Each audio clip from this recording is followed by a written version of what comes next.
সামনেই রথযাত্রা, সেজে উঠেছে পুরী। কিন্তু রথযাত্রার আগেই ঘটল বিপত্তি।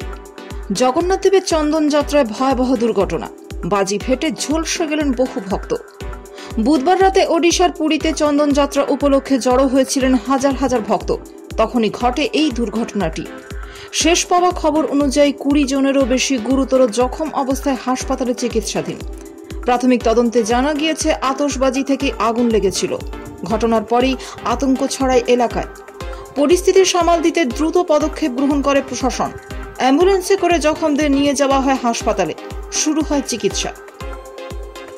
কি করে ঘটল এই দুর্ঘটনা? জগন্নাথ দেবের চন্দন যাত্রা উপলক্ষে পুরীর নরেন্দ্র পুষ্করণী এলাকায় কয়েকশো পুণ্যার্থী জড়ো হয়েছিলেন। আসলে এই দিনে রথযাত্রা উৎসবের জন্য পুরীতে রথ নির্মাণ শুরু হয়ে থাকে, তাই এই উৎসবে অনেকে সেখানে বাজি পুড়িয়ে আনন্দ করছিলেন। সেই সমস্ত বাজি ওখানেই জড়ো করে রাখা ছিল, আর তার থেকে বাধে বিপত্তি। স্থানীয় সূত্রে জানা গিয়েছে, বাজি পোড়ানোর সময় আগুনের ফুলকি ছিটকে এসে লাগে বাজি স্তূপে। সঙ্গে সঙ্গে আগুন ধরে যায়। একের পর এক বাজি ফাটতে শুরু করে। যেখানে বাজি রাখা ছিল তার আশেপাশে যারা ছিলেন তারা অগ্নিদগ্ধ হন। অনেকে প্রাণ বাঁচাতে সরোবরে ঝাঁপ দেন।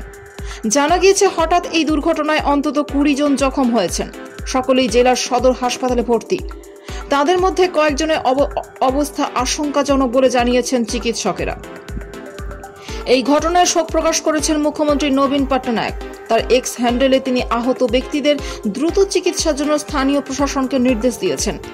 এছাড়া আহতদের চিকিৎসার খরচ ওড়িশার মুখ্যমন্ত্রীর ত্রাণ তহবিল থেকে মেটানো হবে বলে জানানো হয়েছে। পুরো বিষয়টি দিকে নজর রাখার নির্দেশ দিয়েছেন তিনি। অন্যদিকে এ ঘটনায় কেন্দ্রীয় মন্ত্রী ধর্মেন্দ্র প্রধানও গভীর শোক প্রকাশ করেছেন। তিনি লিখেছেন, দুর্ভাগ্যজনক এই ঘটনার কথা আমিও শুনেছি। আমি অত্যন্ত দুঃখিত। আমার প্রার্থনা, ভগবানের আশীর্বাদে যেন আহত ব্যক্তিরা দ্রুত সুস্থ হয়ে বাড়ি ফিরতে পারেন।